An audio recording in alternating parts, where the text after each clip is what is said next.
имрӯза мавзӯи мо дар бораи телефониҳои Samsung мешавад. Яъне ки телефони Samsung ки дар соли 2024 телефони буҷетни бениҳоят бисёр фурӯхта шуд. Яъне ки телефони Samsung A15 шояд мо ин телефон як бор обзор карда будам, лекин бо як бор дига хостем ки барои шуморо обзор карда битиҳем. Барои чӣ? Ба хотири ки телефон нархш арзон ба худаш, яъне ки характеристикааш ба нархи худаш стоиш як телефон бошад, ҳама метавонад ин телефон харидорӣ кунад. Ва ҳозир бошад дарш мерем поли характеристикаоша гап мезанам ва нархшан дар охири видео гап мезанам. Даже ай куҷо харидан метавонам. Дар видео лайк монед ва дар канал обунааш намонед. Дӯстои азиз, ҳозир ман як хулоса омадам. Амият метиҳам бисёр бардорҳо мебиён ай мо телефон харидорӣ мекунанд. Даже вақте ки харидорӣ мекунанд дистансиони, мисол ай дига шаҳрҳои суда ба почта Россия харидорӣ мекунанд ё ки Тоҷикистон равон мекунем, телефон активатсия кардан наметавонанд. Конкретный гап да, телефон активатсия карда метавонанд ва бисёрашон видеовизу хай занг мезанам мегӯянд ки телефон чихе активатсия кунем, чихе накунем. Ба ин хотир хостам як бор ай пеш шумо ҳам бигзарам. Масалан, телефон чихе активатсия карда, чихе правилно настройка карданаш шумо дам нишон битин, шумо дам интересни, ҳамин чиз зоки нест. Агар ки интересни бошад, дар комментария фикротон нависен, ҳатман ҳаракат мекунам. Если агар талабот бисёртар бошад, ҳатман чиста ба забони тоҷикӣ хумон ҳамин чиза видео карда шумо да нишон метиҳам. Раҳмат, дальше рафтем. Хоб дӯстони азиз, телефони Samsung A15 чихе десен дар соли 2024 телефонои Samsung буромад, яъне ки панҷум поколения, мегӯем ки A серия, панҷум поколения, яъне ки A15, A25, A35, A55 буромад, яъне ки 4 05 05 STOS. Ҳамаш буромад, дизайнашон бошад як хел. Дизайн як хел, фақат характеристикаи дарунаш фарқ мекунад. Азиз, ба шумо як чиз гуфта мегзарам, дар соли 2024 ай серияи телефонои буҷет, яъне ки ай компанияи Samsung, ай ҳама телефони бисёр фурӯхтагии телефони Samsung A15 ҳай. Телефоне ки ин дар дасти ман десен, ана ҳамин телефонҷо ҳай. Ба хотири чӣ? Ба хотири оне ки ҳам нархаш арзон ҳай, ҳам процессори бахуба дорад, экранаш нормальный ҳай, комплектацияш чотка чизош ҳастай. Ви ишо нархаш буҷетни ҳай, самое главное. Ва ҳама метавонад ки телефон ба худаш позволят кунад ва харидорӣ кунад. Телефони Samsung A15 дар бозор бошад 3-4 расветка хати ба фурӯш буромадаги, свети сафед, ин свети ки дар дасти мо шумо десен, ин сафед ё ки розови ҳам ҳисоб мешавад. Ба хотири оне ки ин хикини сафед метавонад, ин хикини розови ҳисоб метавонад, намедонам. Ва ман сафедаш мегӯям.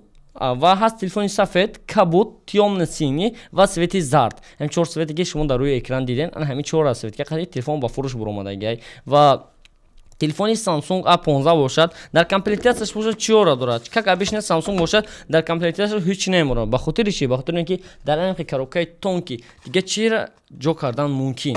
Ва телефон бошад дар комплектация иҷа бошад документация, кабел дорад, кабел дутарафа Type-C, и бошад якта симак, яъне ки якта симча барои сим-карта. Всё, дига ҳеҷ чӣ надорад Samsung. Samsung мегӯяд ки аксессуарҳои мара отдельно харидорӣ кун. Ну хорошо, ва худаш намебурорад печат ё ки завод надорад ки што чихол ё ки стекло печат кунад. Ну может дошта боша, эра ма якҷо медонам.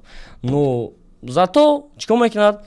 Отдельный аксессуарда пул кор мекунад. Это тоже маркетинг. Чихел мегӯям ку отдельный. Ва шумо метавонед ки телефонои Samsung A15 харидор кунед ай магазини Realfon ки дар шаҳри Москва қарор дорад. Ва дӯстони азиз, як чиз дига мегӯям, телефони дестен чихе дизайнаш чоткаи бадай ва сета камераи асосӣ дорад. Сета камераи асосии ин телефон бошад 50 мегапиксел ки ана ҳам хел сурат мегирад. Ва дута дига камераи ёрасон дорад, якаш бошад 8 мегапиксел ва дигараш бошад 5 мегапиксел ташкил мекунад. Ки ин камера дигараш бошад ёрасон вақти DX мекунӣ ё 3X мекунӣ, камерааш бошад корда медорад ва ана ҳам хел бошад суратҳоро шумо да гирифта метиҳад. Ва тарафи рост бошад кнопкаи паст баланд кунад ва кнопкаи хомӯш кунад ки одновременно дар ана ҳамин кнопкаи хомӯш кунад бошад отпечатки палеци, яъне ки барои блокировка кушодани ҳамин телефон, барои қулф гирифтан отпечатки палеси дар инҷа ҷо кардагай.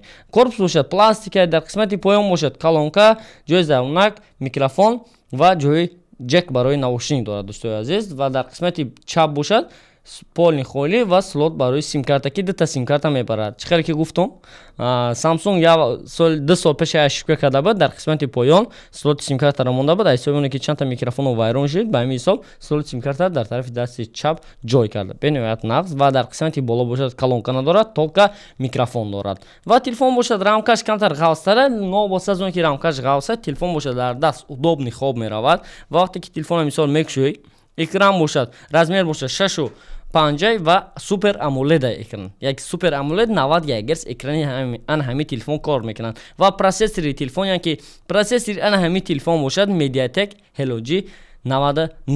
Яъне ки дар соли 2024 ай ҳама процессорҳои ба ҳисоб меравад ки актуални, яъне ки бисёри телефонҳода MediaTek Helio G99 истифода бурда шудагай. ма хадам имина қариб 10-12 телефона вақте ки дар магазин мефурӯшемш 10-12 телефона ма хадам ба Mediatek илоҷи 99 дидагим ва ана ҳамин процессор бошад рости гап то ҳозира ҳеҷ кара падвадидам накарда ва телефон бошад чӣ қадр дестем фронтални камераи телефон бошад 13 мегапиксел ташкил мекунад вақте ки 13 мегапиксел мегӯем дар 13 мегапиксел мода ана ҳамин хел натиҷара мегирад нишон метиҳад.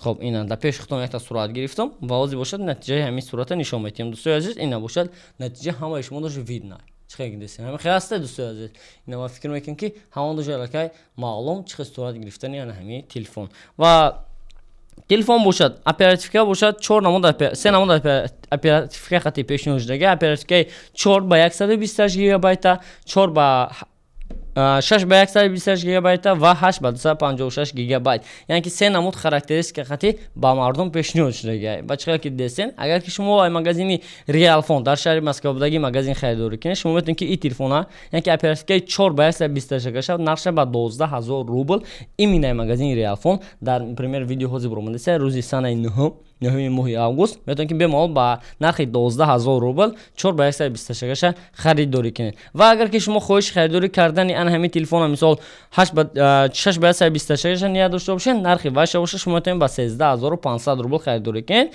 و 8 با 156 باشد 14500 روبل در مغازین ریافون دنیمامن در فروش است. شما میتونید که بمال خریداری کنید. این تلفن چقدر گفتم در کامپلکت است تولکا تلفن خودش کابل دارد تمام دیگه چی نداره. اگر که چی خال سکلو و بلوکش شما کامپلیت کرده گرفتن خواهید بچه‌ها بوش مولا سکیتکه کردن میتونن پدرکنه سکیتکه کردن میتونن و دوستان عزیز یا چرا نگفتن امانت اگر کسانی که روزهای جمعه هر روز سعید جمعه ای مغازین ریال فون یعنی که تلفن زکات میکنن چی خال و سکلو تحفه داده میشود به هر یک تلفنی خریداری کردگیتون. به همین حساب رقمایی که در روی اکران دستین رقم‌ها را گیرین در واتساپتون سخرانید کرده بمونه مغازین ریال فون مغازین تلفن مسکو گفته یکی با شما یکی با شما تلفن در کار میشه یا کی توصیه یا کی سواد درباره تلفن در کار میشه بمالال در همین دو تا رقم مراجعت کردنتون ممکنه و این بچه‌ها باشن همه وقت با شما تلفن را به نرخ دسترس و تلفن نو افیشال یک سال گارانتیش خرید شما را پیشنهاد میکنند. میتونید که بدیلی بر زکات کردن کن تلفن رو همش نوان افیشال یک سال گارانتیش خرید. دوستان عزیز سامسونگ A15 کسانی که خریداری باشن بنیاد مقصد اوزی استفاده برداشتن و دیرشون به فکر ما پرای و بسیار شا مقصدشون گپ زدم نرمالی هم میگن و کسانی که اوزی در دستشون تلفن‌های سامسونگ استفاده میبرن یا که ایمینا سامسونگ A15 استفاده میبرن خواهش میکنم یک در کامنتر یک کن نویسین که شما چند نفرین و چند کس ایمینا با همین تلفن سامسونگ A15 ابزار تلفنی مرا ابزار تماشا کردن ابزاری که درباره سامسونگ A15 کردم و چند نفر دیگه باشد کیها یعنی کیها نیت خریداری کردن تلفنی سامسونگ A15 را دارد.